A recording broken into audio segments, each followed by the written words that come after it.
News, सच जरूरी है। नमस्कार, आप देख रहे हैं MNS न्यूज लाइव। मैं हूं आपके साथ चांदनी पाठक। एक नजर डालते हैं आज की खास खबर पर। मालेगांव ब्लास्ट में योगी आदित्यनाथ को भी फंसाने की हो रही थी साजिश, गवाह ने किया खुलासा। मालेगांव बम ब्लास्ट मामले में भगवा आतंकवाद का नैरेटिव गढ़ने का प्रयास पूरी तरह से फेल हो गया।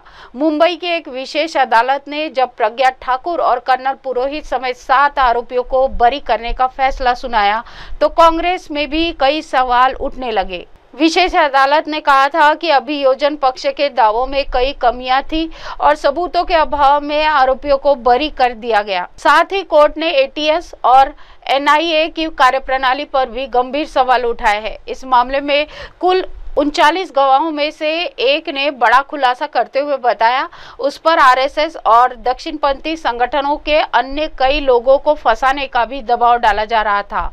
मालेगांव ब्लास्ट केस में सरकारी गवाह रहे मिलिंद जोशी ने कहा है कि उन पर योगी आदित्यनाथ और मोहन भागवत का नाम लेने का दबाव बनाया गया था। इसके लिए उन्हें कई दिनों तक हिरासत में रखा गया। उत्तर प्रदेश के मुख्यमंत्री योगी आदित्यनाथ उस समय भी हिंदुत्व का फायर ब्रांड चेहरा थे। ऐसे में उन्हें इस साजिश में झोंकने का पूरा इंतजाम हो गया था।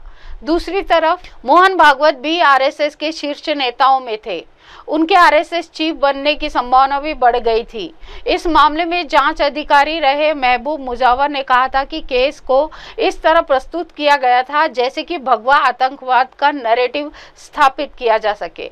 महबूब मुजावर का कहना था कि तत्कालीन सरकार हिंदुत्व की राजनीति को खत्म करना चाहती थी। वहीं इस मामले में गवाह रहे मिलिंद जोशी ने कहा है कि उन पर बेहद दबाव था कि असीमानंद और योगी आदित्यनाथ का नाम इस मामले में लिया जाए। इसके लिए अधिकारियों ने उन्हें प्रताड़ित भी किया। मालेगांव ब्लास्ट मामले में बीजेपी सांसद Pragya Thakur, lieutenant colonel Prasad Purohit, retired major Ramesh Upadhyay, Ajay Rahirkar, Sudhakar Chaturvedi, Sameer Kulkarni और सुधाकर द्विवेदी आरोपी थे।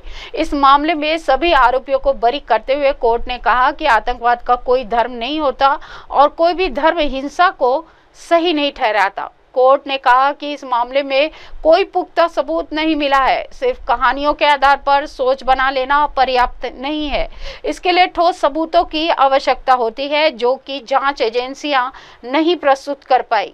बता दें कि 29 सितंबर 2008 को मालेगांव के भीकू चौक पर दोपहिया वाहन पर बम धमाका हुआ था जिसमें 6 लोगों की मौत हो गई थी। मरने वाले सभी मुस्लिम थे।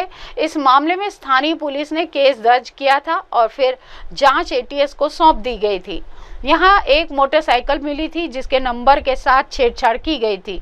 वही असली नंबर प्रज्ञा ठाकुर के नाम पर दर्ज था। ये जो 2008 का षड्यंत्र है ये सभी के सामने अब खुल चुका है और उस समय की जो सरकार है इस सरकार ने वोट की राजनीति के लिए हिंदू टेरर और भगवा आतंकवाद ये शब्द तैयार किए थे। हिंदू आतंकवाद की पूरी थियरी तैयार की गई, लोगों को अरेस्ट किया गया और हिंदुत्ववादी और राष्ट्रीय स्वयंसेवक संघ के अधिकारी पदाधिकारी इनको टारगेट करने का ये षड्यंत्र था। लेकिन बहुत जद्दोजहद करने के बावजूद उनके खिलाफ कोई भी पुख्ता सबूत नहीं मिल पाया और कई अधिकारी ऐसे थे कि जिन अधिकारियों ने बहुत प्रेशर आने के बावजूद ये स्पष्ट रूप से कहा कि हम इतना गैर कानूनी काम नहीं कर सकते। ऐसा कोई सबूत दूर दूर तक इनके खिलाफ नहीं है, परत दर परत। इसी के साथ देश दुनिया की तमाम खबरों के साथ जुड़े रहें और देखते रहें MNS न्यूज लाइव। नमस्कार। हाय हेलो नमस्कार, मैं हूं पंकज विष्णु और आप देख रहे हैं MNS न्यूज। आप देख रहे हैं MNS न्यूज, सच जरूरी।